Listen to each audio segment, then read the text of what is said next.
ആരാധകർ, ആസ്വാദകർ മോഹൻലാൽ എന്ന അഭിനേതാവിനെ കഴിഞ്ഞ 3.5 പതിറ്റാണ്ടായി പിന്തുടരുന്ന ചലച്ചിത്ര ലോകം ഒരുപോലെ പ്രതീക്ഷിച്ചിരുന്നു വലിയൊരു ഹിറ്റ് ചിത്രത്തിനൊപ്പം വലിയൊരു ഭാവം മികവിലേക്ക് വീണ്ടും കഥാപാത്രം എത്തുന്നത്. അതേ സന്തോഷം തന്നെയാണ് തിരിച്ചുള്ളത്. തീർച്ചയായിട്ടും ഒരു ആക്ടർ എന്നുള്ള രീതിയിൽ ഇത്തരം സിനിമകൾ ചെയ്യാൻ കിട്ടുക എന്ന് പറയുന്നത് ഭാഗ്യം തന്നെയാണ്. നമ്മൾ മാത്രം എഴുതി വിചാരിച്ചപ്പോഴല്ലോ, അതിനൊരാൾ ചിന്തിക്കണം, ഒരു കഥയാകണം, തിരക്കഥയാകണം, അത് എഴുതണം, അത് സിനിമയാകണം, അതിൻ്റെ കൂടെ അഭിനയിക്കുന്ന ആൾക്കാരുണ്ടാകണം. അപ്പോൾ അതൊരു വലിയ ഭാഗ്യം തന്നെയാണ്. ഏത് ആക്ടർക്കും സിനിമകൾ കിട്ടുക അല്ലെങ്കിൽ നല്ല കഥാപാത്രത്തെ കിട്ടുക എന്ന് പറയുന്നത് ഭാഗ്യം തന്നെയാണ്. അത് കൂടുതൽ ആൾക്കാർക്ക് അക്സെപ്റ്റ് ചെയ്യുന്ന രീതിയിൽ, അവർക്ക് മനസ്സിലാകുന്ന രീതിയിൽ അത് പറയുക, അയാളെ കൊണ്ട് അത് ചെയ്യിക്കുക എന്ന് പറയുന്നതാണ് സംവിധായകൻ എന്ന് പറയുന്ന ആളുടെ മിടുക്ക്. ഒരുപാട് കാര്യങ്ങളെല്ലാം കൂടെ ചേരുമ്പോഴാണ് ഒരു സിനിമ നന്നാവുന്നത്. അത്തരത്തിൽ എല്ലാ കാര്യവും ഇണങ്ങി ചേർന്ന ഒരു സിനിമയാണ് ദൃശ്യം. ഇത് എനിക്ക് സംഭവിച്ചാൽ അല്ലെങ്കിൽ എൻ്റെ ഒരു സുഹൃത്തിന് സംഭവിച്ചാൽ എന്താകുമെന്നൊക്കെ ഉള്ളൊരു ഭയം, അല്ലെങ്കിൽ അതിൽ നിന്ന് നമ്മളെങ്ങനെ രക്ഷപ്പെടാൻ സാധിക്കും. ഇപ്പോൾ ഈ സിനിമയിൽ ഓരോ കാര്യങ്ങളും ജോർജ് കുട്ടികളോടൊക്കെ പറയുമ്പോൾ ആൾക്കാർ കൈയടിക്കുന്നത് അതുകൊണ്ടാണ്. ഈ സിനിമ കഴിഞ്ഞിട്ട് ആൾക്കാർ ജോർജ് കുട്ടി എന്ന് പറയുന്ന സാധാരണക്കാരൻ ഒരു ജയിച്ചു എന്നറിയുമ്പോൾ അവർ സന്തോഷിക്കുകയാണ്. അത് തീർച്ചയായിട്ടും ആ കഥാപാത്രത്തെ ഉണ്ടാക്കിയ അല്ലെങ്കിൽ ആ തിരക്കഥ എഴുതിയ അത് സംവിധാനം ചെയ്ത സംവിധായകൻ്റെ ബ്രില്യൻസ് തന്നെയാണ്. T P Balagopalan M A ആയാലും സൺവിൻസ് ഫ്ലോർക്ക് സമാധാനമായാലും മോഹൻലാൽ എന്ന അഭിനേതാവിൻ്റെ ഒരു റോ ഓഫ് പെർഫോമൻസ് എടുത്ത് നോക്കിയാൽ അറിയാം. ഒരു കുടുംബ നായകൻ്റെ അല്ലെങ്കിൽ കുടുംബത്തിന് വേണ്ടി നിലനിൽക്കുന്ന ഒരു നായകൻ്റെ ധർമ്മസങ്കടമായിരുന്നു എന്നും ഉണ്ടായിരുന്നു. പ്രിയദർശൻ്റെ ആണെങ്കിലും സത്യന്തിക്കാണ്ടിൻ്റെയും സിനിമകളിൽ അത്തരത്തിലൊരു ഫാമിലി മാൻ അല്ലെങ്കിൽ കുടുംബത്തിന് വേണ്ടി സാക്രിഫൈസ് ചെയ്യുന്ന ഒരു കഥാപാത്രത്തെ കിട്ടുന്നു കുറേ നാളുകൾക്ക് ശേഷം. ഇതിനു മുമ്പ് പ്രണയം എന്നുള്ള സിനിമയും ഒരു ഫാമിലിയാണ്, പക്ഷേ അദ്ദേഹത്തിൻ്റെ വേറൊരു അവസ്ഥയാണ് അല്ലേ. അതിനു മുമ്പ് തന്മാത്ര എന്നുള്ള സിനിമ നമുക്കെടുക്കാം, ഭ്രമരം, ഇതെല്ലാം വളരെ സാധാരണക്കാർക്ക് സംഭവിക്കാവുന്ന കഥകൾ തന്നെയാണ്. അപ്പോൾ അത്തരം സിനിമകളൊക്കെ പ്രേക്ഷകർ അക്സെപ്റ്റ് ചെയ്യുന്നത് തീർച്ചയായിട്ടും ഇത് എനിക്ക് സംഭവിച്ചാൽ എന്ന് റിലേറ്റ് ചെയ്യാൻ പറ്റുന്നതാണ്. ടി പി ബാലഗോപാലൻ എന്ന് പറയുന്ന ആ സമയത്ത് ഒരു സാധാരണ ഒരു നോൺ ഗസറ്റഡ് ഓഫീസർക്ക് അല്ലെങ്കിൽ അന്ന് അത്രയും ശമ്പളം കിട്ടുന്ന ഒരാളുടെ ധർമ്മസങ്കടമാണ് ഒരു വീട് വയ്ക്കുകയാണ്. അപ്പോൾ ആ കാലഘട്ടത്തിൽ അത് വളരെ കറക്റ്റായിരുന്നു. അത് ഇപ്പോൾ ചെയ്തു കഴിഞ്ഞാൽ എങ്ങനെ വരുമെന്ന് എനിക്ക് പറയാൻ പറ്റില്ല. ഇപ്പോഴും ഞാൻ നിലനിൽക്കുന്നത് നിങ്ങൾ പറഞ്ഞ പഴയ കഥാപാത്രങ്ങളിലൂടെയാണ് അല്ലേ. ഇപ്പോൾ ഭരതമായാലും ഹിസൈന ശബ്ദങ്ങളായാലും കിരീടമായാലും മണിച്ചിത്രത്തായാലും അങ്ങനെ ഒരുപാട് സിനിമകൾ. ഇനിയും കുറച്ച് നാൾ കഴിയുമ്പം നമുക്ക് ഇതെല്ലാം മാറ്റിയിട്ട് ദൃശ്യം എന്നുള്ള സിനിമ അതിൽ വരും. അത് വേറെ തരത്തിലൊരു പ്രത്യേക സന്തോഷമില്ല. അതായത് ഒരു കുടുംബമായിരുന്നു, കുടുംബസമേതം കാണേണ്ട സിനിമ അല്ലെങ്കിൽ കുടുംബം കയറുന്ന സിനിമ. 100% ഒരു സിനിമ ഒരു തിയേറ്ററിലേക്ക് ആൾക്കാരെ കൊണ്ടുവരിക എന്ന് പറയുന്ന വലിയ പ്രയാസമുള്ള സമയം തന്നെയാണ്. അപ്പം നല്ല സിനിമകളുണ്ടായാൽ ആൾക്കാർ തീർച്ചയായിട്ടും സിനിമാ തിയേറ്ററിൽ വരികയും ഇപ്പോൾ ഈ സിനിമ വളരെ ചെറുപ്പക്കാരായിട്ടുള്ള ഒരുപാട് പേര് കണ്ടിട്ടുണ്ട്. മലയാള സിനിമ കാണാത്ത ഒരുപാട് കുട്ടികൾ കണ്ടിട്ടുണ്ട്. ഇപ്പോൾ ഒരുപക്ഷെ എൻ്റെ മകനും മകൾക്ക് പോലും അവരധികം സിനിമ കാണാറില്ല. കാര്യം അവർ പുറത്തൊക്കെയാണ് പഠിക്കുന്നത് അല്ലെങ്കിൽ സ്കൂളിൽ പഠിച്ച സമയത്തൊക്കെയാണ്. പക്ഷേ ആ സിനിമ കണ്ട് അവർക്ക് എല്ലാവർക്കും യുനാനിമസായിട്ട് ഈ സിനിമ അക്സെപ്റ്റ് ചെയ്യാൻ പറ്റി. ഒരുപാട് പേര് അവർ ഇംഗ്ലീഷ് സിനിമകൾ കാണുന്ന അല്ലെങ്കിൽ ഹിന്ദി സിനിമ കാണുന്നവർക്കൊക്കെ ഈ സിനിമയായിട്ട് കമ്മ്യൂണിക്കേറ്റ് ചെയ്യാൻ പറ്റി എന്ന് പറയുന്നതാണ് ആ സിനിമയുടെ സക്സസ്. അതിൽ തീർച്ചയായിട്ടും വളരെയധികം സന്തോഷമുണ്ട്. മോഹൻലാൽ എന്ന ആക്ടർക്ക് മലയാളി അവരിൽ ഒരാളായി കാണുന്നതിന് ഒരുപാട് കഥാപാത്രത്തിനടുത്ത് ഭാവങ്ങളുടെ ഒരുപാട് മാനറിസങ്ങളുടെ അല്ലെങ്കിൽ മോഹനലാലത്ത് എന്നൊക്കെ വലിയ കൗതുകത്തിൽ പറയാവുന്ന ആ ഒരു കുസൃതിത്വം, അങ്ങനെ കുറേ ഒരു എക്സ്റ്റീരിയർ പെർഫോമൻസുകളിൽ ഇന്നും യൂട്യൂബിൽ ചിത്രവും ദശരഥവും അല്ലെങ്കിൽ കിരീടത്തിൻ്റെ ക്ലൈമാക്സിലേക്ക് വീണ്ടും ഒരുപാട് വ്യൂസ് പോകുന്നതിന് മുന്നിൽ ആ ഒരു മോഹനലാലത്തം എന്ന് പറയുന്ന ഒരു വലിയൊരു അനായാസ ഭാവങ്ങളുണ്ടായിരുന്നു. അതിലേക്ക് ആ ഒരു പെർഫോമൻസിനെ ത്രൂ ഔട്ട് നിലനിർത്താൻ ദൃശ്യത്തിൽ പറ്റി. ഞാനൊരു കാര്യം വേണം, ഒരു ആക്ടർ ഇപ്പോൾ ഒരു കഥാപാത്രത്തെ ഒരു സംവിധായകൻ എഴുതുമ്പോൾ അല്ലെങ്കിൽ ഒരു തിരക്കഥാകൃത്ത് എഴുതി അതൊരു സംവിധായകനെ കൊടുക്കുമ്പോൾ അദ്ദേഹത്തിനൊരു ധാരണ ഉണ്ടാവും ആ കഥാപാത്രത്തെക്കുറിച്ച്. എം ടി സാർ ഒരിക്കൽ പറഞ്ഞൊരു കാര്യം ഞാനിപ്പോൾ പറയാം. അതായത് ഒരു തിരക്കഥാകൃത്ത് അല്ലെങ്കിൽ കഥാകൃത്ത് ഒരു ക്യാരക്ടറിനെ എഴുതിയിട്ട് അദ്ദേഹത്തിനുണ്ടാവും ഇപ്പോൾ ജോർജ് കുട്ടി എന്ന് പറയുന്ന ക്യാരക്ടർ ഇങ്ങനെ ആയിരിക്കണം. പക്ഷേ അദ്ദേഹം ഇമാജിൻ ചെയ്യുന്നതിൻ്റെ മുകളിൽ ഒരു ആക്ടർ പെർഫോം ചെയ്യുമ്പോഴാണ് ജോർജ് കുട്ടി എന്ന് പറയുന്ന ആൾ ഭയങ്കരമായി മാറുന്നത്. അതിന് ഒരുപാട് കാര്യങ്ങളുണ്ട്. ആ സിറ്റുവേഷനുണ്ട് അല്ലേ, കൂടെ അഭിനയിക്കുന്നവരുണ്ട്, പിന്നെ എന്താ പറയേണ്ടത്, അദ്ദേഹത്തിൻ്റെ തന്നെ ഇൻപുട്ടുണ്ട്. അങ്ങനെ ഒരുപാട് കോമ്പിനേഷൻ ചേരുമ്പോഴാണ് ഒരു ആക്ടർ നല്ലൊരു ആക്ടറായി മാറുന്നത്. അപ്പോൾ അത് തീർച്ചയായിട്ടും സ്ക്രിപ്റ്റിൻ്റെയും ഒക്കെ ഗുണങ്ങൾ തന്നെയാണ്. അപ്പോൾ അത്തരത്തിൽ ഈ സിനിമയിൽ സംഭവിച്ചു എന്നറിയുന്നതിൽ എനിക്ക് വളരെയധികം സന്തോഷമുണ്ട്. ചോദ്യം ഒരുപക്ഷെ വളരെ ക്ലീഷി ആയിട്ടുള്ളൊരു ചോദ്യമാണ്, ഒരുപാട് കേട്ടിട്ടും. അല്ലെങ്കിൽ ഈ ജിത്തു ജോസഫ് എന്ന് പറയുന്ന സംവിധായകൻ ഒരർത്ഥത്തിൽ തുടക്കക്കാരനാണ് സിനിമയിൽ. അദ്ദേഹത്തിൻ്റെ ഒരു സക്സസ് റേറ്റിങ്ങിന് പുറത്ത് മോഹൻലാൽ എന്ന അഭിനേതാവിന് മുന്നിൽ ഈ തിരക്കഥയുമായി വരുമ്പോൾ ഇത്രമാത്രം ഒരു ലാർജ് ഓഡിയൻസിലേക്ക്? അദ്ദേഹം വളരെ തെളിയിച്ചു കഴിഞ്ഞൊരു സംവിധായകൻ തന്നെയാണ് അല്ലേ. അദ്ദേഹത്തിൻ്റെ 5ാമത്തെ സിനിമയാണ്. ആദ്യത്തെ സിനിമയെക്കാട്ടിലും നല്ലതായിരുന്നു രണ്ടാമത്തെ സിനിമയെക്കാട്ടിലും നല്ലതായിരുന്നു 3ാമത്തെ സിനിമ.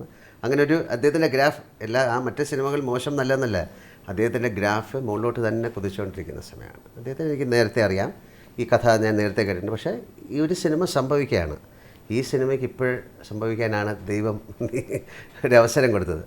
അപ്പോൾ തീർച്ചയായിട്ടും പിന്നെ ഒരു സംവിധായകൻ അല്ലെങ്കിൽ അദ്ദേഹം എന്ന കഥ പറയുമ്പോൾ അല്ലെങ്കിൽ നമുക്ക് ആ സ്ക്രിപ്റ്റ് വായിക്കുന്ന സമയത്ത് ഒരു ധാരണ ഉണ്ടാകും അദ്ദേഹത്തെക്കുറിച്ച്. പിന്നെ തീർച്ചയായിട്ടും ഇത്ര ഒരു ബ്രില്യൻ്റായ സ്ക്രിപ്റ്റിനെ നശിപ്പിക്കാൻ വളരെ പ്രയാസമാണ്.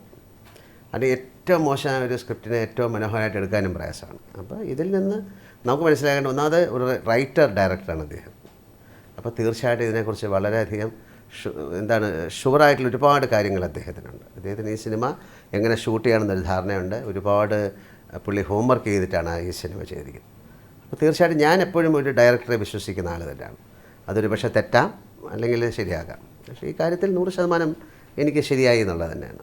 ഈ സിനിമ വിജയിക്കുമ്പോൾ അതൊരു കൂട്ടായ്മയുടെ ആവുകയും സിനിമ പരാജയപ്പെടുമ്പോൾ ഏതെങ്കിലും ഒരു താരത്തിന് മാത്രം പഴികേൽക്കുകയും ചെയ്യുന്ന ഒരു സാഹചര്യം അല്ലെങ്കിൽ അത്തരം ഒരു വിമർശനം ഉണ്ടാവാറുണ്ട്. ഒരുപക്ഷെ അത്തരം വലിയൊരു പഴികേൽക്കലുകൾ ഇപ്പോൾ ക്രിക്കറ്റിലാണെങ്കിൽ ഫോം നഷ്ടപ്പെട്ടു ക്യാപ്റ്റന് അല്ലെങ്കിൽ ബൗളർക്ക്, ബാറ്റ്സ്മാൻ എന്ന് പറയും. ഇപ്പോൾ കുറച്ചെങ്കിലും വരുന്നൊരു വിമർശനം എവിടെയോ പഴയ ഫോമിലല്ല മോഹൻലാൽ കഥാപാത്രങ്ങളിൽ നിന്ന് കുറേ സിനിമകളുടെ വിജയപരാജയങ്ങൾ കണ്ട് എവിടെയൊക്കെയോ പറയപ്പെടുന്നു. അതിൽ നിന്ന് നമുക്കൊന്നും ചെയ്യാൻ പറ്റില്ല. അതിപ്പോൾ എല്ലാത്തിലും സംഭവിക്കുന്ന കാര്യമാണ്. അങ്ങനെ ഒരു ഫോം ഒന്നും ഒരു ആക്ടിങ് ഗ്രാൻഡ് മാസ്റ്ററോ ദൃശ്യമോ സ്പിരിറ്റോ പ്രണയമോ ഒക്കെ കാണുമ്പോൾ വീണ്ടും പഴയ മോഹൻലാലിനെ തിരിച്ചു കിട്ടിയെന്ന് ആസ്വാദകരൊക്കെ പറയുന്നത് അങ്ങനെ പറയാം. ഗ്രാൻഡ് മാസ്റ്റർ എന്ന് പറയുന്നത് ഒരു എൻ്റയർ ഡിഫറെൻ്റ് ആയിട്ടുള്ള സിനിമയാണ് അല്ലേ. അതുപോലെ സ്പിരിറ്റ് എന്ന് പറയുന്നതൊക്കെ നമ്മൾ സാധാരണ കാണുന്ന ഒരാളല്ല. അതിൽ നിന്നൊക്കെ മാറി വിഭിന്നമായിട്ടുള്ളതാണ് പ്രണയം എന്നുള്ള സിനിമയായാലും ദൃശ്യം എന്നുള്ള സിനിമയായാലും. അപ്പോൾ ഒരു ആക്ടർ, എൻ്റെ സോഷ്യൽ കമ്മിറ്റ്മെൻറ്റ്, എൻ്റെ ജോലി എന്ന് പറയുന്നത് അതിൻ്റെ വിജയപരാജയങ്ങളോ അല്ലെങ്കിൽ ഫോമോ അല്ല. എനിക്ക് കിട്ടുന്നൊരു കഥാപാത്രത്തെ എനിക്ക് പറ്റുന്ന രീതിയിൽ അവതരിപ്പിക്കുക എന്നുള്ളതാണ്. അത് സക്സസ് ആയി മാറുമ്പോഴാണ് കൂടുതൽ സന്തോഷം തോന്നുന്നത്. അപ്പോൾ എനിക്കറിയാവുന്നൊരു കാര്യം എനിക്ക് ചെയ്യാൻ പറ്റുള്ളൂ. പിന്നെ എന്തുകൊണ്ടാണ് ഈ സിനിമയുടെ കഥ തന്നെയാണ് ജോർജ് കുട്ടി എന്ന് പറയുന്ന കഥാപാത്രത്തെ ഇത്രയും ഉയരത്തിലേക്ക് എത്തിച്ചിരിക്കുന്നത്. സ്പിരിറ്റ് എന്നുള്ള സിനിമ കണ്ടപ്പോൾ ആ സമയത്ത് അത് ഭയങ്കര ഒരു പ്രത്യേകതയുള്ള സിനിമയായിരുന്നു. പ്രണയം എന്നുള്ള സിനിമ വളരെ പ്രത്യേകതയുള്ള സിനിമയായിരുന്നു. അല്ലെങ്കിൽ ഭ്രമരം എന്നുള്ള സിനിമയായാലും എല്ലാ സിനിമകളും അതിൽ കൂടുതൽ കമ്മ്യൂണിക്കേറ്റ് ചെയ്യും ആൾക്കാർ. പിന്നെ ഈ ഒരു സിനിമ നന്നാകാൻ തുടങ്ങിയാൽ എല്ലാം നന്നായി മാറും. അതൊരു ഭാഗ്യമാണ്. ഒരുപക്ഷെ ആ ഒരു ഭാഗ്യം അതിൻ്റെ എല്ലാ അർത്ഥത്തിലും ഇപ്പോൾ മറുഭാഷ വലിയ തോതിൽ ഡിമാൻഡ് ചെയ്യുന്നു ഈ സിനിമയ്ക്ക്, മറ്റ് ആക്ടേഴ്സ് ഇതിൻ്റെ പുറകെ വരുന്നു. അങ്ങനെ ഒരുപക്ഷെ കുറേ വർഷങ്ങൾ ഇപ്പോൾ ലാലേട്ടനാണെങ്കിൽ വലിയ സന്തോഷങ്ങൾ സെലിബ്രേറ്റ് ചെയ്യാത്ത ആളാണ്. അപ്പോൾ ദൃശ്യം എന്ന് പറയുന്ന സിനിമ ഈ പറയുന്ന എല്ലാ ഭാഗങ്ങളും അതിൻ്റെ ഏറ്റവും വലിയ തോതിൽ അതിൻ്റെ വലിയ എക്സ്ട്രീമിൽ നേടുമ്പോൾ വ്യക്തിപരമായും വലിയൊരു ആത്മവിശ്വാസം ഉണ്ടാവില്ല. അങ്ങനെ അതിലൊരു ആത്മവിശ്വാസമൊന്നുമില്ല. എനിക്ക് അറിയാവുന്നൊരു ജോലി ഞാൻ ചെയ്തു. അത് ഒരുപാട് പേരുടെ കൂട്ടായ്മയിൽ ആ സിനിമ നന്നായതുള്ളൂ. അതിൻ്റെ പ്രത്യേകിച്ച് ആത്മവിശ്വാസം ഉള്ളതുകൊണ്ട് ഇപ്പോൾ ഇനിയും വേറെ എന്താ ചെയ്യാൻ പറ്റുക. അടുത്തൊരു സിനിമയും എനിക്കിത് ചെയ്യാവുന്ന രീതിയിലേ എനിക്ക് ചെയ്യാൻ പറ്റുള്ളൂ. ഇത് മോർ ഓഫ് ഇപ്പോൾ ജിത്തു ജോസഫ് എന്ന് പറയുന്ന ആൾക്ക് ഇത് അടുത്ത സിനിമ എന്ന് പറയുന്ന ഒരു ചലഞ്ചിങ് ആണ് അല്ലേ. ഇപ്പോൾ ആക്ടർ എന്നുള്ള രീതിയിൽ എനിക്ക് അങ്ങനെ ഇല്ല. എനിക്ക് ഒരുപാട് സിനിമകളുണ്ട്. പക്ഷേ എല്ലാവരും ഇനി അടുത്ത് കൊല്ലാൻ പോകാൻ ഇരിക്കുന്നത് ഇദ്ദേഹത്തിനായിരിക്കും. എൻ്റെ അടുത്ത് രാംഗോപാൽ വർമ്മയൊക്കെ പറയുന്നുണ്ട്, ഒരു സിനിമയുടെ സക്സസ് എന്ന് പറയുന്നത് ആ സമയത്ത് അത് കഴിഞ്ഞാൽ പേടിയാണ്. കാര്യം ഈ പറയുന്നവർ മുഴുവൻ തിരിച്ച് പറയാനായിട്ടിരിക്കുകയാണ്. മാജിക് കാണിക്കുന്ന പോലെയാണ്. ഒരാൾ വലിയൊരു മജീഷ്യൻ വന്ന് സ്റ്റേജിൽ പെർഫോം ചെയ്യുന്ന സമയത്ത് കംപ്ലീറ്റ് ആൾക്കാർ ഇയാൾക്ക് തെറ്റണേന്നാണ് കാര്യം. ഇവന് തെറ്റിക്കഴിയുമ്പോഴുള്ള സന്തോഷം സിനിമയിലും അങ്ങനെയാണ്. ഈ ഒരു ചെറിയ തെറ്റ് പറ്റിക്കഴിഞ്ഞാൽ നമ്മൾ കടിച്ചു കയറാൻ നിൽക്കുകയാണ്. എല്ലാവർക്കും ഉണ്ട്. പക്ഷേ ആക്ടർക്ക് എന്ന് പറയുന്നത് ഒരുപാട് പോസിബിലിറ്റി ഉണ്ട്. അയാൾക്ക് അത് കഴിഞ്ഞാൽ വേറൊരു സിനിമ അല്ലെങ്കിൽ ഒരു വർഷം 10 സിനിമ ചെയ്യുന്ന ആക്ടേഴ്സ് ആയിരിക്കാം. സംവിധായകൻ എന്ന് പറയുന്നത് അവർ വളരെ ശ്രദ്ധിച്ചിരുന്നു. അതുകൊണ്ട് തന്നെയാണ് ഓരോ സിനിമ കഴിയുമ്പോഴും അടുത്ത സിനിമ ചെയ്യാൻ പേടിയാണ് നല്ല സംവിധായകർക്ക്. ഇപ്പോൾ ഇന്ത്യയിൽ തന്നെ 2 സിനിമ ചെയ്ത ഇപ്പോൾ ഷോലെ, അല്ലെങ്കിൽ അത് കഴിഞ്ഞിട്ട് ഒരു സിനിമയും കൂടെ അദ്ദേഹം ചെയ്തിട്ടുള്ളൂ, പിന്നെ ചെയ്തിട്ടില്ല. കാര്യം ഷോലയ്ക്ക് മുകളിലൊരു സിനിമ ചിലപ്പോൾ അദ്ദേഹം ചെയ്യാൻ പറ്റില്ല. അപ്പോൾ ദൃശ്യം എന്ന് പറയുന്നതിൻ്റെ സക്സസ് ജിത്തു ജോസഫ് എന്ന് പറയുന്ന ആൾക്ക് ഭയങ്കര ഭാരം തന്നെയാണ്. അയാൾക്ക് ഇതിലും ഏറ്റവും പിന്നെ ഒരു ആവശ്യമില്ലാതെ ഈ സിനിമ വെച്ചായിരിക്കും അടുത്ത സിനിമയെ കമ്പയർ ചെയ്ത് ദൃശ്യത്തിൻ്റെ അത്ര പോരാ, അല്ലെങ്കിൽ അതിനേക്കാളും നന്നായി. കാര്യം ദൃശ്യം എന്ന് പറയുന്ന സിനിമയായിട്ട് അങ്ങനെ പറ്റില്ലല്ലോ. ഒരിക്കലും ഈ സിനിമയെ പറ്റി പറയാൻ പറ്റില്ല. ഇപ്പോൾ എന്നെ കാട്ടിൽ പറയുമ്പോൾ ഞാൻ ആ സിനിമ ചെയ്തതിനേക്കാളും നന്നായി TP അല്ലെങ്കിൽ ദാറ്റ്സ് എ ഡിഫറെൻറ്റ് സിനിമ. നമ്മൾ പുതിയ സിനിമയും പുതിയ ഷർട്ടും പുതിയ പിന്നെ സംസാരവും ലൊക്കേഷനും എല്ലാം മാറിയിട്ട് അപ്പോൾ ഒന്നിനെ കമ്പയർ ചെയ്യരുത്. ഒരു നല്ല സിനിമ ഉണ്ടാക്കാൻ നമുക്ക് ശ്രമിക്കാം. ഞാൻ തന്നെ നേരത്തെ ഡയറക്ടറിനോട് സംസാരിച്ചപ്പോൾ എന്നോട് പറഞ്ഞിട്ടുണ്ട്, ഈ പത്മരാജൻ ഭാരതൻ ആ ഒരു കാലത്തെ തിരിച്ചു പിടിക്കല്ല, അതുപോലുള്ള വ്യക്തികളെയും പ്രതിഭകളെയും തിരിച്ചു കിട്ടാനാണ് നമ്മൾ പ്രതീക്ഷിക്കേണ്ടത്. പുതിയ ഒരിക്കലും പറ്റില്ല. പത്മരാജൻ പോലെ വേറൊരാൾ ഉണ്ടാവില്ലല്ലോ, അല്ലെങ്കിൽ ഇപ്പോൾ മോഹൻലാൽ എന്ന് പറയുന്ന പോലെ വേറൊരാൾ ഉണ്ടാവില്ല ഭരതൻ. പക്ഷേ എന്നെക്കാട്ടിലും ബെറ്റർ ആയിട്ടുള്ള ഒരാളുണ്ടാകട്ടെ. ഇപ്പം പത്മരാജൻ എന്ന് പറയുന്ന സംവിധായകൻ അല്ലെങ്കിൽ എഴുത്തുകാരനെക്കാട്ടിലും ബ്രില്യൻ്റായിട്ട് കൂടുതൽ ചിന്തിക്കുന്ന രീതിയിൽ അദ്ദേഹം ഒക്കെ ഒരു 5-10 വർഷം കഴിഞ്ഞ് സംഭവിക്കാവുന്ന കാര്യങ്ങൾ എഴുതിയ ആൾക്കാരാണ്. അപ്പോൾ അതുപോലുള്ള ബ്രില്യൻ്റായിട്ടുള്ള മേക്കേഴ്സ് ഉണ്ടാകട്ടെ എന്ന് പ്രാർത്ഥിക്കാം. അല്ലാതെ അതുപോലെ ഒരാൾ നമുക്ക് ഒരിക്കലും എങ്ങനെ കിട്ടുന്നത്? അങ്ങനെ ഒരാൾ വേണ്ട. അങ്ങനെ ഒരാൾ ഉണ്ടാകട്ടെ എന്ന് പ്രാർത്ഥിക്കുന്നത് തെറ്റാണ്. പത്മരാജൻ എന്ന് പറയുന്ന പത്മരാജൻ തന്നെയാണ്, ഭരതൻ എന്ന് പറയുന്ന ഭരതനാണ്. അതുപോലെ വേറൊരാൾ വേണ്ട. ഒന്നിൽ അയാളെക്കാട്ടിലും മുകളിലായിട്ടുള്ള ഒരാളെ നമുക്ക് ഉണ്ടാകാൻ പ്രാർത്ഥിക്കാം. പക്ഷേ ഇതുപോലുള്ള സിനിമകൾ വരുമ്പോൾ പുതിയ പ്രതിഭകളിൽ അല്ലെങ്കിൽ പുതിയ ആൾക്കാരിൽ സിനിമ ഭദ്രമാണ്, അല്ലെങ്കിൽ തുടർന്നും സംവിധായകർ നന്നാവട്ടെ, അതിനല്ലേ ശ്രമിക്കുന്നത്. ഇപ്പോൾ കഴിഞ്ഞ വർഷം ഒരു ഏതാണ്ട് 85-87 സംവിധായകർ വന്നിട്ടുണ്ടെന്നാണ് തോന്നുന്നത് മലയാളത്തിൽ. പക്ഷേ എത്ര പേർക്ക് ഇതിൽ നിൽക്കാൻ പറ്റും എന്നുള്ളതാണ്. ചുമ്മാ സിനിമ ചെയ്താൽ പോരല്ലോ. അങ്ങനെ ചുമ്മാ സിനിമ ചെയ്തു അങ്ങനെയല്ലല്ലോ. ആ സിനിമ ജനങ്ങളിൽ എന്ത് ഇമ്പാക്റ്റ് ഉണ്ടാക്കി. എല്ലാവരും പിന്നെ ഇപ്പോൾ നമുക്ക് എൻ്റെ അടുത്ത് എത്രയോ ആൾക്കാർ കഥയുമായിട്ട് വരുന്നുണ്ട്, അല്ലെങ്കിൽ മോഹൻലാലെ പുതിയ, അങ്ങനെ എല്ലാവരുടെ സിനിമയിൽ അഭിനയിക്കാൻ പറ്റില്ലല്ലോ. നമുക്കും കൂടെ തോന്നുകയും നമുക്ക് പിന്നെ ഒരു വിശ്വാസമുള്ള ആൾക്കാരുടെ സിനിമകളിലേ ചെയ്യാൻ പറ്റും. പക്ഷേ ഇത്തരം സിനിമകൾ പുതിയ സംവിധായകരിൽ ഒരുപാട് ആത്മവിശ്വാസം നേടിക്കൊടുക്കുമെന്ന് ഞാൻ വിശ്വസിക്കുന്നു. പുതിയ നല്ല സിനിമകൾ നിർമ്മിക്കാൻ അല്ല പ്രൊഡ്യൂസേഴ്സിന് ഒരുപാട് ആത്മവിശ്വാസം ഉണ്ടാകും. അങ്ങനെയൊക്കെയുള്ള ഒരുപാട് കാര്യങ്ങൾ ഉണ്ടാകട്ടെ എന്ന് പ്രാർത്ഥിക്കാം. അപ്പോൾ ഈ സിനിമ കൊണ്ട് മലയാള സിനിമ മുഴുവൻ മാറി ഇല്ല അങ്ങനെയൊന്നും പറയാൻ പറ്റില്ല. പക്ഷേ ഈ സിനിമയുടെ പിന്തുടർച്ചയായിട്ട് ഒരു 1-2 ഇതുപോലെ ബ്രില്യൻ്റ് ആയിട്ടുള്ള സിനിമകൾ വന്ന് മലയാള സിനിമ ഏറ്റവും നല്ലൊരു വീണ്ടും ഫ്ലറിഷ് ചെയ്യട്ടെ എന്നൊക്കെ. ഇങ്ങനെയൊക്കെ പറയുമ്പോഴും വ്യക്തിപരമായിട്ടൊരു ഉത്തരവാദിത്തം കൂടുതൽ എവിടെയോ വരുന്നില്ല. കാരണം തിയേറ്ററുകളിൽ ഒരു ഉത്തരവാദിത്തമില്ല. എൻ്റെ ഉത്തരവാദിത്തം ഞാൻ നേരത്തെ പറഞ്ഞു, എനിക്ക് കിട്ടുന്ന സിനിമയെ എൻ്റെ കഥാപാത്രത്തെ നന്നായിട്ട് അവതരിപ്പിക്കുക എന്ന് പറയുന്നതാണ് ഒരു ആക്ടറുടെ ധർമ്മം. അല്ലാതെ ഞാൻ എന്ത് ചെയ്യാൻ പറ്റും? ഞാൻ ഉത്തരവാദിത്തങ്ങൾ ഏറ്റെടുക്കാൻ എനിക്ക് പറ്റില്ല. നല്ല സിനിമകൾ ഈ സിനിമ ഓടിയതിൻ്റെ ഉത്തരവാദിത്വം ഞാൻ ഏറ്റെടുക്കുന്നില്ല. അത് എല്ലാവരും കൂടെ ചേർന്നുള്ളൊരു കാര്യമാണ്. ഒരുപക്ഷെ അങ്ങനെ ഒരു പ്രൊജക്റ്റുകൾ ഉണ്ടാവുക, അതിന് വേണ്ടിയിട്ടുള്ള ശ്രമങ്ങൾ അങ്ങനെ ശ്രമിക്കുന്ന ഒരാളല്ല ഞാൻ. അങ്ങനെ അത് ഇരിക്കാറില്ല. അതൊക്കെ എഫേർട്ട് എടുക്കണം എന്നുള്ളത്. ഞാൻ എത്രയോ ആക്ടേഴ്സ് ഞാൻ കണ്ടു, അവർ 1, 2, 3 വർഷമൊക്കെ കഷ്ടപ്പെട്ടൊരു സിനിമ എടുത്തിട്ട് ആ സിനിമ ഭയങ്കര മോശമായി പോയി.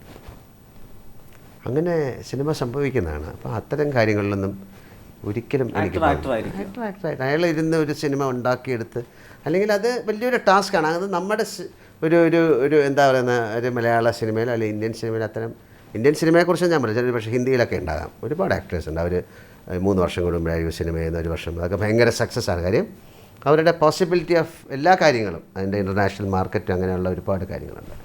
മലയാള സിനിമയിൽ അങ്ങനെയൊന്നും ചെയ്യാൻ ഉള്ള സ്കോപ്പ് എനിക്ക് തോന്നുന്നില്ല. നമുക്ക് കൂടുതൽ സിനിമ ആക്ടർ ഷുഡ് ആക്ട് അല്ലേ, ഒരുപാട് സിനിമകൾ ചെയ്യണം.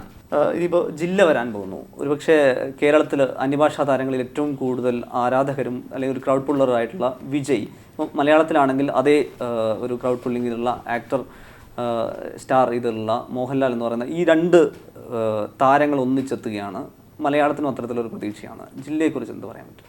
ജില്ല തമിഴ് ഫിലിമാണ് അല്ലേ. അപ്പോൾ തമിഴ് സിനിമ എന്ന് പറയുന്നത് അതിൻ്റെ ആസ്വാദകരൊക്കെ വേറെ തരത്തിലാണ്. അവിടെ പല തരത്തിലുള്ള സിനിമകളുണ്ട്. പക്ഷേ വിജയ് എന്ന് പറയുന്ന ഒരു ഇൻ്റർനാഷണലായിട്ട് റിനൗണ്ട് ആയിട്ടുള്ള സൂപ്പർ സ്റ്റാർ പദവിയുള്ള ഒരാളുടെ സിനിമയ്ക്ക് ഒരുപാട് നോംസ് ഉണ്ട്.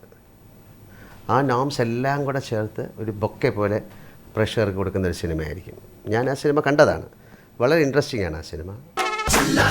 ഒരു പക്ഷേ നമ്മൾ പിന്നെ ഒരുപാട് സിനിമകൾ കണ്ട ചില കാര്യങ്ങളൊക്കെ ഉണ്ടാകാം. പക്ഷേ അതിനെല്ലാം കവറപ്പ് ചെയ്ത് വളരെ ബ്രില്യൻ്റ് ആയിട്ടാണ് ആ സിനിമ ചെയ്തിരിക്കുന്നത്. എതിരഭിപ്രായങ്ങളുണ്ടാകാം, സിനിമയൊക്കെയാണ്. പക്ഷേ ആ സിനിമ വലിയൊരു ഓപ്പണിംഗ് ആയിരിക്കും. നല്ല ഇൻട്രസ്റ്റിംഗ് ആയിട്ടുള്ളൊരു സിനിമയാണ്. പിന്നെ ഇപ്പോൾ ഞാനും വിജയുമായിട്ടുള്ള സീനുകളൊക്കെ വളരെ രസകരമായിട്ടുള്ള സീനുകളാണ്. എന്നെ അതിലേക്ക് കാസ്റ്റ് ചെയ്ത് തന്നെ അത്തരം ഉദ്ദേശിച്ചിട്ടാണ്. കാര്യം ആ നേഷൻ എന്ന് പറയുന്ന ഡയറക്ടറും വിജയമാണ്, നിങ്ങൾ ഈ സിനിമയിൽ അഭിനയിച്ചില്ലെങ്കിൽ ഞങ്ങൾ ഈ സിനിമ ചെയ്യുന്നില്ല. അത് തന്നെയാണ് ആ സിനിമ ചെയ്യാനുള്ള താല്പര്യം. അങ്ങനെ ഒരു പക്ഷേ ഇതൊരു മോഹൻലാൽ സിനിമ കൂടിയായിട്ടാണ് കാണേണ്ടത്. അതുകൊണ്ട് ആദ്യം അദ്ദേഹത്തിൻ്റെ പേര് വെച്ചിട്ടാണ് സിനിമ വേണം എന്നൊക്കെ ഉള്ളത് അദ്ദേഹം പരസ്യമായിട്ട് അങ്ങനെ പറയുകയും പക്ഷേ അതൊക്കെ സിനിമകളുടെ കാര്യങ്ങളായിരിക്കും. അത് നല്ല മനസ്സ് അദ്ദേഹത്തിൻ്റെ അത്രയേ ഉള്ളൂ. പക്ഷേ ആ സിനിമയിൽ ഇപ്പോൾ അതാണ് ഞാൻ വീണ്ടും പറഞ്ഞത്, നിങ്ങളില്ലെങ്കിൽ ഈ സിനിമ ഞങ്ങൾ ചെയ്യുന്നില്ല എന്ന് പറയുന്നത് തന്നെയാണ് ഒരു ആക്ടറെ സംബന്ധിച്ചിടത്തോളം രസമായിട്ടില്ല. അപ്പോൾ അത് നമ്മൾ രസകരമായിട്ട് ചെയ്തു. എന്നെ സംബന്ധിച്ചിടത്തോളം ഒരു ആക്ടറെ സംബന്ധിച്ചിടത്തോളം അത് ഭയങ്കര ഡിഫറൻ്റ് ആയിട്ടുള്ളൊരു ടെറൈനിൽ നിന്നിട്ടുള്ളതാണ്. ഒരു മധുര എന്ന് പറയുന്ന സ്ഥലത്ത് എനിക്കറിയില്ല അവിടെയുള്ള ഒരാളുടെ ലാംഗ്വേജ്, അവിടെയുള്ള ഒരാളുടെ കാര്യം. പക്ഷേ ആക്ടർ എന്നുള്ള രീതിയിൽ നമ്മളത് ചെയ്യുന്നു. ഞാൻ അതിനു മുമ്പ് മണിരത്നത്തിൻ്റെ സിനിമ ചെയ്തിട്ടുണ്ട്, കമൽഹാസനുമായിട്ട് സിനിമ ചെയ്തിട്ടുണ്ട്. അതിൽ നിന്നൊക്കെ വ്യത്യസ്തമായിട്ടുള്ളൊരു റോളാണ്, വളരെ പവർഫുള്ളായിട്ടുള്ള റോളാണ്. അത് 10-ാം തീയതി റിലീസാകാണ്. അത് പക്ഷേ അതിൻ്റെ ടീസറിന് ഇപ്പോൾ എനിക്ക് തോന്നുന്നത് ഈ അടുത്ത് വന്നതിലൊരു റെക്കോർഡ് ഹിറ്റ് ഏതാണ്ട് 14 ലക്ഷത്തിന് മുകളിലാണ് ഇപ്പോൾ നമ്മൾ സംസാരിക്കുന്ന തൊട്ട് മുമ്പ് നോക്കുമ്പോൾ ഈ ജില്ലയുടെ ആദ്യ ടീസർ യൂട്യൂബിൽ കണ്ടിട്ടുള്ളത്. അപ്പോൾ മീശ പിരിച്ച അല്ലെങ്കിൽ ഒരു മാസ് ഹീറോ ആയിട്ട് മാസിൻ്റെ അടുത്തേക്ക് അവരെ എൻ്റർടൈൻ ചെയ്യാന്നുള്ള മാത്രം ലക്ഷ്യമായി വരുന്ന മോഹൻലാൽ കഥാപാത്രത്തിന് കൂടി പ്രേക്ഷകർ വെയിറ്റ് ചെയ്യുന്നു എന്നുകൂടി. ദൃശ്യത്തിൽ നമ്മൾ മീശയൊന്നും പിരിച്ചിട്ടില്ലല്ലോ. ഇപ്പോൾ ഒരു മീശ പിരിക്കാത്ത അത്തരത്തിലൊരു മീശ പിരിച്ച സിനിമ ഒരുമിച്ച് റിലീസാകുന്നു എന്നുള്ളതാണ്. അങ്ങനെയല്ല, സിനിമയ്ക്ക് ഡിമാൻഡ് ചെയ്യുന്ന അയാൾ അങ്ങനത്തെ ഒരാളാണ്. ചുമ്മാ മീശ പിരിച്ചുകൊണ്ട് കാര്യമല്ലോ. ആ മീശ പിരിക്കാനുള്ള കാര്യം മീശയല്ല, അതിൽ താടിയും കൂടുണ്ട്. നല്ല സിനിമയായിട്ട് മാറട്ടെ. ജില്ലയ്ക്കും നമുക്ക് ഒരു പക്ഷേ അതിൻ്റെ സക്സസ് കഴിഞ്ഞിട്ട് നമുക്ക് ഇതുപോലെ ഇരുന്ന് സംസാരിക്കാൻ ദൈവം ഭാഗ്യം ഉണ്ടാക്കി തരട്ടെ. ഈ സമാന സമയത്ത് തന്നെയാണ് പുനീത് രാജ്കുമാറിലൂടെ ഒരു കന്നഡ സിനിമ ചെയ്യുന്നു. ഹിന്ദിയിൽ ഒരു പ്രൊജക്റ്റ് ഉണ്ടെന്ന് നേരത്തെ അതിൻ്റെ ചർച്ചകൾ നടക്കുകയാണെന്ന് പറഞ്ഞിട്ടുണ്ടായിരുന്നു. ആ കന്നഡ സിനിമയെക്കുറിച്ച്. കന്നഡ സിനിമ കഴിഞ്ഞു, അത് ഡബ് ചെയ്യണം ഇനി. അതും നല്ല രസകരമായ ഒരു പ്രമേയമാണ്. പുനീത്തും ഒക്കെ നമ്മളോട് സംസാരിക്കും. കാര്യം അതിൻ്റെ ഡയറക്ടറായാലും ഇപ്പോൾ ഞാൻ കമ്പനി എന്നുള്ള സിനിമ ചെയ്തപ്പോൾ അവർ പറഞ്ഞു നിങ്ങളാണ് ഈ സിനിമയിൽ ചെയ്യേണ്ടത്. എന്തുകൊണ്ടെന്ന് പറഞ്ഞപ്പോൾ അത് നമ്മളെ കൺവിൻസ് ചെയ്യിക്കുക എന്നുള്ളതാണ് ഒരു സംവിധായകൻ്റെ കഴിവ്. നിങ്ങൾ ചെയ്താലേ ഇത് ശരിയാവുള്ളൂ എന്ന് പറയുമ്പോൾ നമ്മൾ അതിനെ വായിക്കുകയും അത് മനസ്സിലാക്കുകയും ചെയ്യുമ്പോൾ ഇതിൽ നമുക്ക് നന്നായിട്ട് ചെയ്യാൻ പറ്റുമെന്ന് തോന്നുമ്പോഴാണ് നമ്മൾ ആ സിനിമ ചെയ്യുന്നത്. അപ്പോൾ അത്തരത്തിൽ കന്നഡ സിനിമയിലെ എൻ്റെ റോളും വളരെ രസകരമായ ഒരു ഫിലിമായിരിക്കും. അത് പിന്നെ ഏപ്രിൽ മാസത്തോടുകൂടി ആ സിനിമ റിലീസാകും. വരാനിരിക്കുന്ന പ്രോജക്റ്റുകളിൽ ഒരുപക്ഷെ പുതുതലമുറ സംവിധായകരുടെ പട്ടികയിൽപ്പെട്ട ശ്രീനാഥ് രാജൻ സെക്കൻഡ് ഷോയ്ക്ക് ശേഷം ചെയ്യുന്ന കൂതറയുണ്ട്. അപ്പോൾ അതിലെനിക്ക് തോന്നുന്നത് ഒരുപാട് പുതിയ സംവിധായകർ അല്ലെങ്കിൽ പുതിയ പ്രതിഭകൾക്കൊപ്പമാണോ 2014? അങ്ങനെ പറയാൻ പറ്റില്ല. അത് കഴിഞ്ഞിട്ട് ഞാൻ ചെയ്ത ഉണ്ണികൃഷ്ണൻ്റെ സിനിമ ചെയ്യുന്നുണ്ട്, രഞ്ജിത്തിൻ്റെ സിനിമ ചെയ്യുന്നുണ്ട്, ജോഷി സാറിൻ്റെ സിനിമ ചെയ്യുന്നുണ്ട്. ഈ പുതിയതും പഴയതും എന്നുള്ള ഒരു കോൺസെപ്റ്റ് അവർ വന്ന സമയമാണല്ല. സിനിമയുടെ ഗ്രാമറും കാര്യങ്ങളും ബാക്കി ഉപയോഗിക്കുന്ന സാധനങ്ങളൊക്കെ ഒരുപോലെ ഫിലിം മേക്കേഴ്സ്. തീർച്ചയായിട്ടും അങ്ങനെ ഒരുപാട് പേരുടെ നല്ല സിനിമകൾ അഭിനയിക്കാൻ എനിക്ക് ഭാഗ്യം ഉണ്ടാകട്ടെ എന്ന് ഞാൻ പ്രാർത്ഥിക്കുന്നു. ഇതിലെവിടെയെങ്കിലും ഇതൊരു വിമർശനാത്മകമായി ചോദിക്കില്ല എങ്കിൽ പോലും 2013 5ാമത്തെ സിനിമയായിട്ടാണ് ദൃശ്യം വന്നത്. അതിനു മുമ്പുള്ളത് പ്രേക്ഷകർ ഇഷ്ടപ്പെട്ട സിനിമയായിരുന്നില്ല. മോഹൻലാൽ എന്ന അഭിനേതാവിനെ, താരത്തെ, സിനിമയെ സമീപകാലത്ത് ഏറ്റവും നന്നായി സെലിബ്രേറ്റ് ചെയ്യപ്പെടുകയാണ് ദൃശ്യത്തിലൂടെ. അത് ഏതെങ്കിലും തരത്തിൽ തുടർന്ന് അങ്ങോട്ടുള്ള സെലക്ഷനെ ഒരു മാനദണ്ഡമാവുന്നുണ്ടോ? ഇതൊന്നും ചെയ്യാൻ പറ്റില്ല, ഒന്നും അറിയില്ല. നമ്മളങ്ങനെ സെലക്ട് ചെയ്ത സിനിമ ഈ അഭിനയിച്ച സിനിമയൊക്കെ ഇതുപോലെ സെലക്ട് ചെയ്ത സിനിമ തന്നെയാണ്, സെലക്ട് ചെയ്യാത്ത സിനിമയാണ്. രണ്ടിലും ഒരേപോലെ തന്നെയാണ്. ഇപ്പോൾ ദൃശ്യം എന്നുള്ള സിനിമ വന്നപ്പോൾ എനിക്കിത് അഭിനയിക്കാൻ പറ്റിയില്ല എന്ന് പറഞ്ഞാൽ വേറെ ആരെങ്കിലും അഭിനയിക്കും. അപ്പോൾ അത് എല്ലാ സിനിമയും അഭിനയിക്കുന്നത് ഒരുപോലെ മാനസിക അവസ്ഥയിൽ തന്നെയാണ്. ആ സിനിമ നന്നാകാനായിട്ട് നമുക്ക് ഒരുപാട് കാര്യങ്ങളുണ്ട്. ഇപ്പോൾ ഈ നമ്മൾ ചെയ്തിരിക്കുന്ന കഴിഞ്ഞ സിനിമകളുടെ സംവിധായകരൊക്കെ വലിയ സംവിധായകർ തന്നെയാണ്. അവരൊക്കെ വളരെ പ്രൂവൺ ആയിട്ടുള്ള സംവിധായകരാണ്. പക്ഷേ ചിലപ്പോൾ കമ്മ്യൂണിക്കേറ്റ് ചെയ്ത രീതി അല്ലെങ്കിൽ ആ കഥയിലുള്ള എന്തെങ്കിലും പാളിച്ചകൾ, അതൊക്കെ കൂടുതലും ഒരു ആക്ടർ എന്ന് പറയുന്ന ആളൊരു നിസ്സഹായകനാണ്. അയാൾക്ക് ചെയ്യാവുന്നത് അഭിനയിക്കാൻ മാത്രം. ഈ താരദ്വന്ദ്വങ്ങൾ ഇപ്പോൾ നമുക്കറിയാം, MGR, ശിവാജി ഗണേശൻ അല്ലെങ്കിൽ രജനീകാന്ത്, കമൽ സെലിബ്രിറ്റി, ഇവിടെ മമ്മൂട്ടി, മോഹൻലാൽ കഴിഞ്ഞൊരു 3 പതിറ്റാണ്ടിന് പുറത്ത് മലയാളി ഒരു ഇന്ത്യൻ സ്ക്രീനിൽ തന്നെ കൊടുത്ത ഏറ്റവും വലിയൊരു സംഭാവനയായിട്ട് നിലനിൽക്കുന്നുണ്ട്. പക്ഷേ നമുക്കറിയാം, സോഷ്യൽ മീഡിയയിലൊക്കെ അറിയാം, ഫാൻസ് ഒരു സിനിമ ഇറങ്ങിക്കഴിഞ്ഞാൽ പരസ്പരം അങ്ങോട്ടും ഇങ്ങോട്ടും ചെളിവാരി അറിയാം അങ്ങനെയുള്ള കാര്യങ്ങൾ. ഈ 2 താരങ്ങൾ അങ്ങോട്ടും ഇങ്ങോട്ടും അവരുടെ തന്നെ വളരെ പ്രിയപ്പെട്ടവരെ അധിക്ഷേപിക്കുന്ന സ്വഭാവത്തിൽ അത് അവർ തന്നെ മനസ്സിലാക്കി കറക്റ്റ് ചെയ്യുക എന്ന് എനിക്ക് പറയാൻ പറ്റുള്ളൂ. നമുക്കതിലൊന്നും ചെയ്യാൻ പറ്റില്ല. ഇതുകൊണ്ട് എന്ത് നേടുന്നു എന്നുള്ളതാണ് അല്ലേ. ഒരു സിനിമയെ ഒരു റെസ്പെക്റ്റോടുകൂടി കാണാൻ ആദ്യം പഠിക്കുക. ഇങ്ങനെ ഒരു സിനിമയെ മോശമായ രീതിയിൽ, ഇത് 2 ആക്ടർ എന്നല്ല, 2 ആക്ടേഴ്സ് 2 വ്യക്തികളല്ലേ, സിനിമയിലെ കഥാപാത്രങ്ങളാണ്. അത് ആദ്യം മനസ്സിലാക്കുകയും അത് അവർ തന്നെ കറക്റ്റ് ചെയ്യുകയും ചെയ്യുക എന്നുള്ളതാണ് എനിക്ക് പറയാനുള്ളത്. കാര്യം ഇതുകൊണ്ട് പ്രത്യേകിച്ച് ആരും നേടുന്നില്ല. ഇപ്പം ഒരു നല്ല സിനിമ എന്തൊക്കെ പറഞ്ഞു കഴിഞ്ഞാൽ ആ സിനിമയ്ക്ക് ഓടേണ്ട രീതിയിൽ അത് പിടിപ്പം. ദൃശ്യത്തിൻ്റെ ക്ലൈമാക്സ് ആദ്യം പറയുക, അതൊക്കെ വളരെ ഒരു സാഡിസ്റ്റിക് നേച്ചറായിട്ടാണ് ഞാൻ കാണുന്നത്. 2014 ഒരുപക്ഷെ ഈ സംസാരം കേൾക്കുന്ന പ്രേക്ഷകർ ആരാധകരായിട്ടുള്ള 2014 മോഹൻലാൽ എന്ന അഭിനേതാവിൽ നിന്ന് അവർക്ക് എന്തൊക്കെ പ്രതീക്ഷിക്കാം എന്ന് കേൾക്കാൻ ആഗ്രഹിക്കുന്നു? അങ്ങനെ ഒന്നും ഭയങ്കരമായിട്ട് പ്രതീക്ഷിക്കേണ്ട. എനിക്ക് പറ്റാവുന്ന രീതിയിലുള്ള സിനിമകൾ പ്രതീക്ഷിക്കാം. കാര്യം നമ്മൾ ഏത് സിനിമകളാണ് ചെയ്യുന്നതെന്നൊന്നും അറിയില്ലല്ലോ. സിനിമകൾ സംഭവിക്കുകയാണ്, സിനിമകൾ വരട്ടെ, ആ സിനിമകൾ സക്സസ് ആയി മാറട്ടെ. ഇത്രയും വർഷം എന്നെ 35 വർഷമായിട്ട് എന്നെ കണ്ടുകൊണ്ടിരിക്കുകയും എനിക്ക് പ്രോത്സാഹനം തരികയും എന്നെ മടുക്കാതെ കണ്ടുകൊണ്ടിരിക്കുകയും ചെയ്യുന്ന പ്രേക്ഷകരുള്ള നന്ദി ഈ അവസരത്തിൽ ഞാൻ അറിയിക്കുന്നു. നല്ല സിനിമകളായിട്ട് വരാൻ ശ്രമിക്കാം. ഓക്കെ.